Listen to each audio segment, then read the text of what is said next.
This is the World of Sports Network presentation. Yes, sir. Yes, sir. Yes, sir. Yes, sir. It's the G to the U to the R to the U. So we are continuing our 2020 scheduling prediction. So we are with the Pittsburgh Steelers.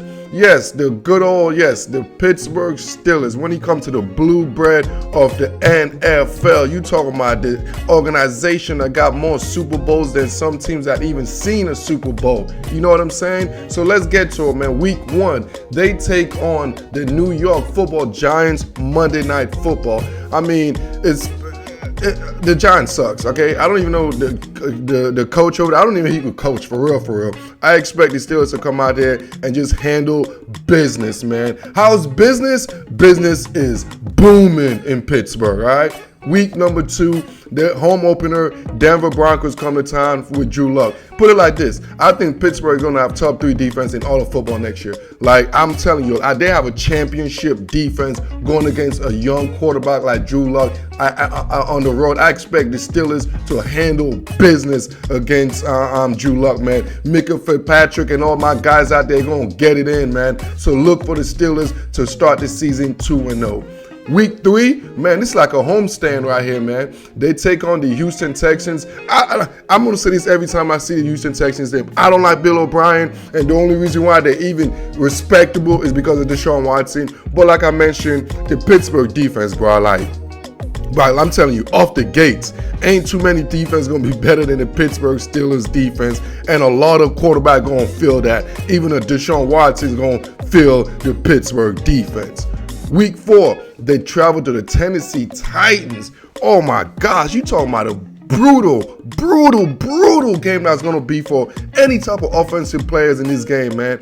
But I think the Steelers just got enough explosion of offense. I love Deontay Johnson. Watch out for him. I think he's gonna have a big time season, man. Deontay Johnson and company just got enough explosive player to come out of Nashville with a W.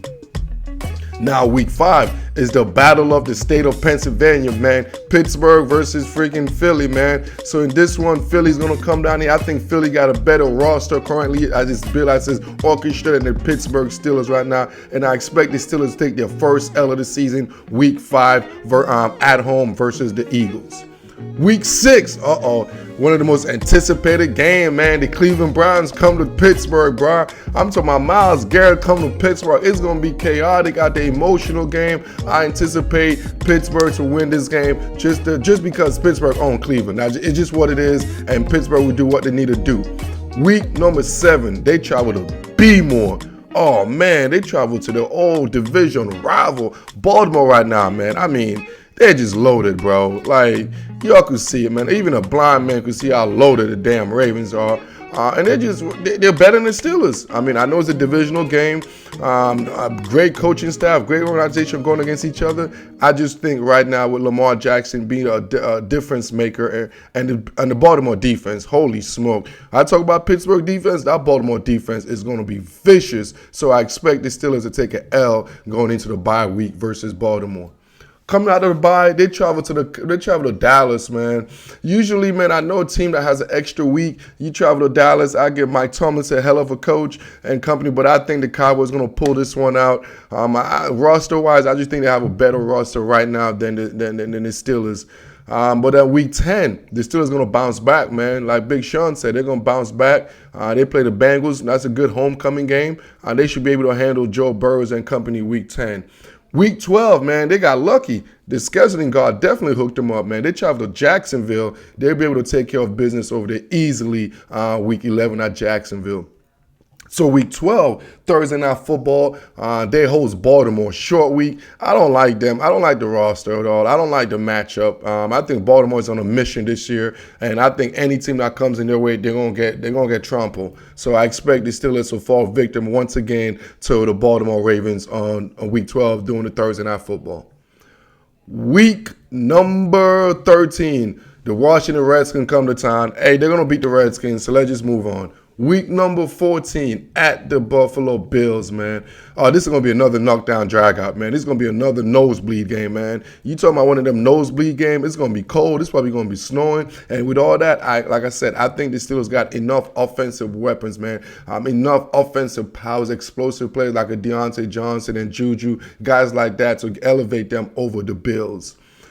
Week 15. Monday Night Football at Cincinnati. Man, this is going to be a tricky game right here, to be honest with you. After that hard-fought game against Buffalo, it's going to be a tricky game here in the QC, but I anticipate Big Ben coming to pull a close battle versus the Broncos week 15.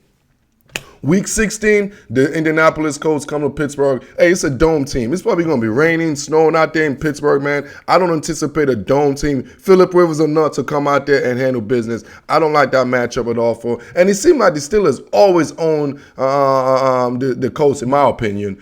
Week number 17, they travel to Baker Mayfield and company. At this time, it's going to be the Steelers going to be battling for a playoff position, but I think they're going to be well into the playoff position. They're going to take an L against the Cleveland Browns on that. And with that said, they will finish the season at 11-5. I have the Pittsburgh Steelers having a bounce back season from last year, went 8-8, when they basically were down to like their last string quarterback. I don't even know who the hell their quarterback was at one point, man. Some guy named Duck something, man. Put it like this: they're gonna have Big Ben back, a legitimate Hall of Fame guy back at the helm, and he's mad and he's hangry. And Big Ben is coming up this offseason talking about he's an alcoholic, he's this, he's that, he's rehabilitated. So I love the new Ben, man. He shaved his hair, man. So with that said, man, I love the new Ben, but I'm sticking with the same old Steelers, baby. 11-5, a playoff, and you all know the drill. Like this, love this, share this, and I am out.